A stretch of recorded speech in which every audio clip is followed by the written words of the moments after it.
Nang makabalik si Chendo sa kanilang tahanan, agad siyang sinalubong ng kanyang pamilya.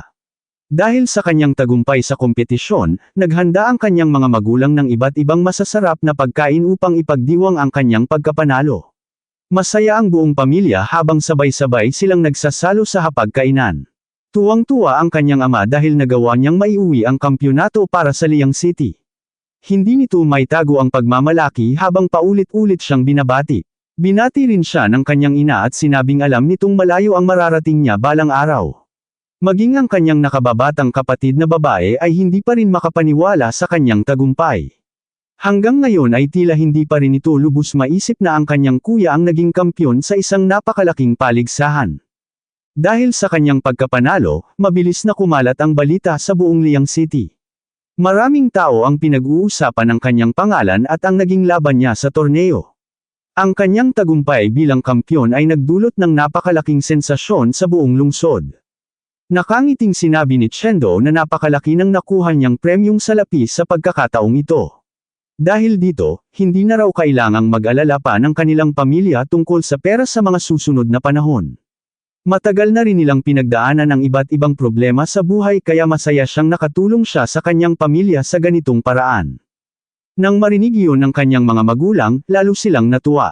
Upang ipagdiwang ang kanilang kasiyahan, sabay-sabay silang nagtaas ng kanilang mga baso ng juice at nagtoast. Napuno ng masasayang usapan at tawanan ang kanilang tahanan habang ipinagdiriwang nila ang espesyal na araw na iyon. Habang tahimik na nakatingin sa kanyang pamilya, hindi maiwasan ni Chendo na mapangiti. Sa kabila ng lahat ng kanyang pinagdaanan at pagsisikap upang lumakas, naisip niya na ang makasama ang kanyang pamilya ang tunay na kaligayahan. Para sa kanya, walang anumang tagumpay ang hihigit sa mga sandaling kasama niya ang mga taong pinakamahalaga sa kanyang buhay. Lumipas ang ilang oras at unti-unti nang lumulubog ang araw sa kanluran. Unti-unti ring hamupa ang ingay sa paligid habang papalapit ang gabi.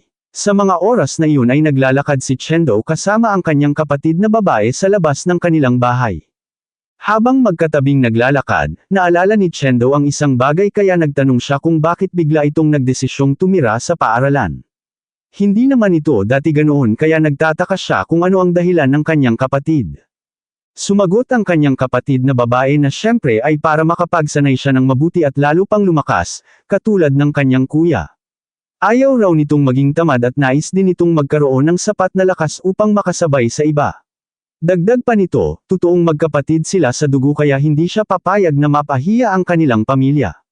Natuwa si Chendo nang marinig ang sagot nito. Nakangiti niyang sinabi na kung ganoon ay kailangan nitong magsumikap ng husto sa pagsasanay. Huwag nitong sayangin ang oras at perang ginugol niya sa paghatid dito sa paaralan. Tumanggaw naman ang kanyang kapatid na babae bilang tugon. Habang nag-uusap silang dalawa, biglang napahinto si Chendo sa paglalakad na para bang may napansin siya sa unahan. Agad namang nagtaka ang kanyang kapatid na babae at napatingin sa kanya. Maya-maya ay napangiti ito at pabirong nagtanong kung huwag ba nitong sabihin na may mga fanboy at fangirl na naman siyang dumating upang harangin siya kaya siya tumigil. Simula kasi nang maging kampyon si Chendo, mas marami ng tao ang nakakakilala sa kanya. Ngunit hindi sumagot si Chendo. Nananatili lamang siyang nakatingin sa iisang direksyon habang seryoso ang kanyang ekspresyon. Nang sundan ng kanyang kapatid ang direksyong tinitingnan ni Chendo, agad nitong nakita ang isang kakaibang nilalang na nakatayo sa kanilang harapan.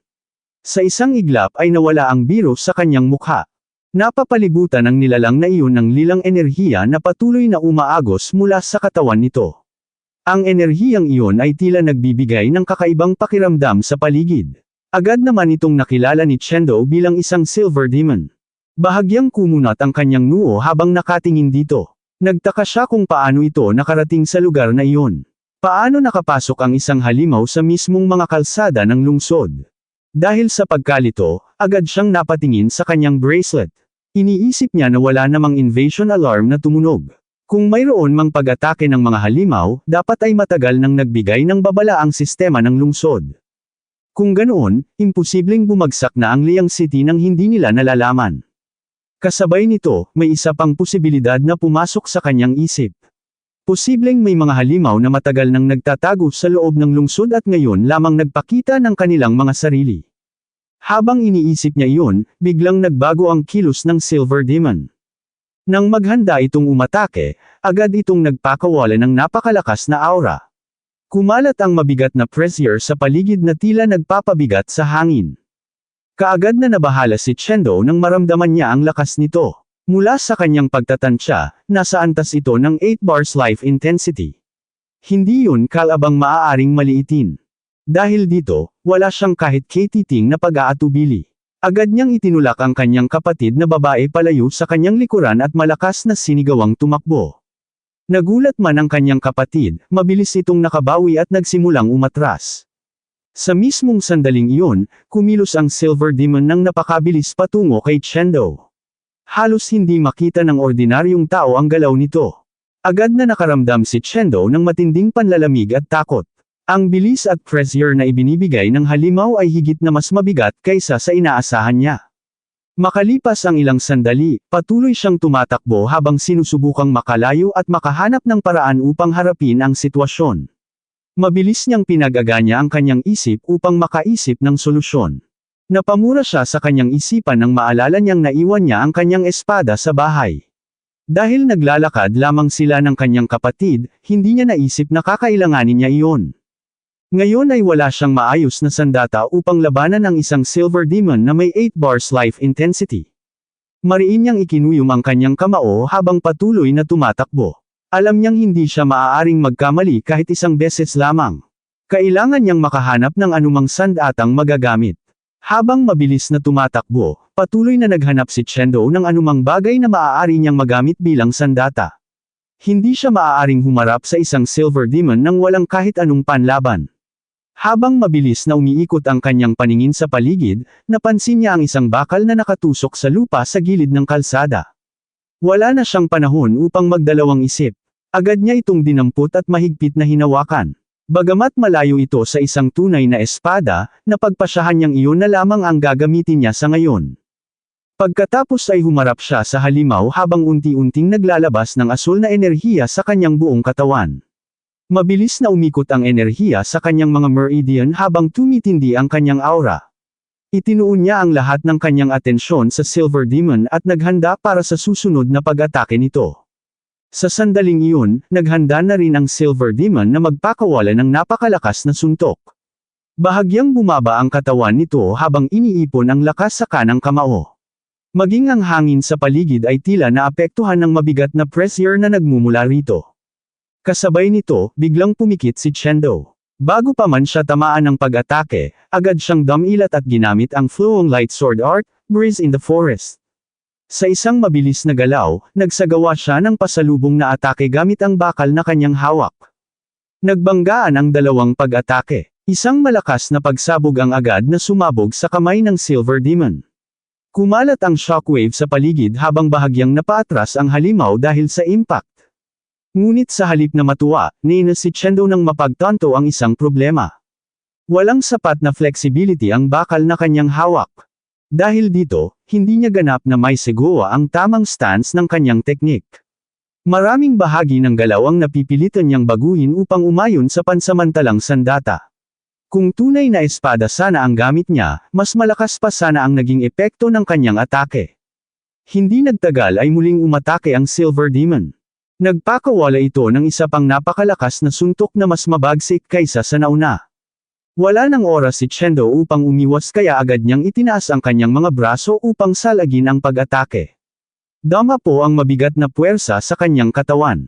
Bagamat nagawa niyang harangin ang suntok, halos mapa-atras siya dahil sa lakas ng impact. Nakaramdam siya ng matinding pananakit sa kanyang mga braso at nagtamo ng kaunting pinsala. Mabilis siyang umatras ng ilang hakbang upang makabawi ng balanse. Habang naghahanda muli, mabilis na pinag-aralan ni Chendo ang sitwasyon. Mula sa kanyang pagtatansya, mas mataas ng 2.1 antas ang life intensity ng kanyang kalaban kumpara sa kanya. Sa normal na sitwasyon, mahirap na agad harapin ang ganoong kalaking agwat.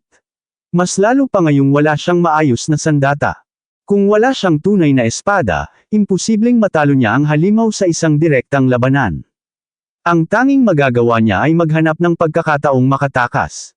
Ngunit biglang nagulat si Chendo nang makarinig siya ng isang boses na sumigaw. Huwag daw gagalaw ang halimaw. Agad siyang napalingon sa direksyon ng pinanggalingan ng boses. Nagmula iyon sa kanyang kapatid na babae. Nanlaki ang kanyang mga mata nang makita ang sitwasyon. Matapang na nakatayo ang kanyang kapatid sa harap ng Silver Demon habang may hawak na bato. Kahit halatang natatakot ito, pilit nitong pinatatag ang sarili at hindi umatras kahit isang hakbang. Buong tapang nitong inuudyukan ng halimaw at sinasabing kung may lakas ng loob ito, siya na lamang ang harapin nito. Huwag na huwag daw nitong sasaktan ang kanyang kuya. Dahil dito, bakas ang matinding pagkabahala sa mukha ni Chendo. Lalo siyang nabahala nang makita niyang nagsimulang lumapit ang Silver Demon sa kanyang kapatid na babae. Sa bawat hakbang ng halimaw, lalo siyang nakaramdam ng kaba. Agad siyang sumigaw sa galit habang mabilis na kumikilos. Pinalalayas niya ang halimaw at huwag daw nitong hahawakan ang kanyang kapatid. Kasabay ng kanyang sigaw ay agad niyang ginamit ang War Stamp. Sa sumunod na sandali, laking gulat niya nang biglang huminto ang paggalaw ng Silver Demon. Parang may hindi nakikitang puwersang pumihil dito. Sandaling natigilan maging si Chendo. Hindi niya inaasahang gagana ang teknik na iyon laban sa isang halimaw. Kasunod nito ay lumitaw ang isang abiso mula sa sistema sa kanyang harapan. Binabati siya nito dahil ang kanyang Flowing Light Sword Art ay umangat mula Tier 1. 79% patungong Tier 1, 99.1%. Bahagyang napangiti si Chendo nang makita ang mensahe. Marahil ito ang tinatawag na comprehension by analogy. Sa gitna ng laban at sa ilalim ng matinding pressure, tila may bagong pag-unawa siyang nakamit tungkol sa kanyang teknik. Pakiramdam niya ay mas malinaw niyang nakikita ang tamang daloy ng bawat galaw. Sa sandaling iyon, pakiramdam niya ay kahit isang simpleng bakal ay kaya na niyang gamitin na parang isang tunay na mahabang espada. Walang pag-aatubili niyang sinamantala ang pagkakataon. Agad siyang sumugod at naglunsad ng napakalakas na pag-atake sa Silver Demon. Kasabay ng paggalaw ng kanyang katawan ay tila mas naging maayos ang pagdaloy ng kanyang enerhiya. Direktang tumama ang kanyang atake sa ulo ng halimaw. Isang malakas na tunog ang umalangaw sa paligid ng tamaan nito ang target. Ngunit sa mismong sandaling iyon, may hindi inaasahang nangyari. Biglang nabasag ang bakal na kanyang hawak. Hindi nito kinaya ang lakas ng kanyang pag-atake at agad itong nagkadurog-durog. Nagulat si Chendo habang pinagmamasdan ang mga piraso ng bakal na tumilapon sa ere. Sa loob lamang ng isang iglap, ang tanging sandatang mayroon siya ay tuluyan ng nawasak. Ito na po nagtatapos ang ating kabanata. Abangan ang mga susunod pa nating upload. Huwag din kakalimutang mag-like, share, subscribe at i-click ang notification bell para lagi kayong updated sa mga susunod pa nating mga video.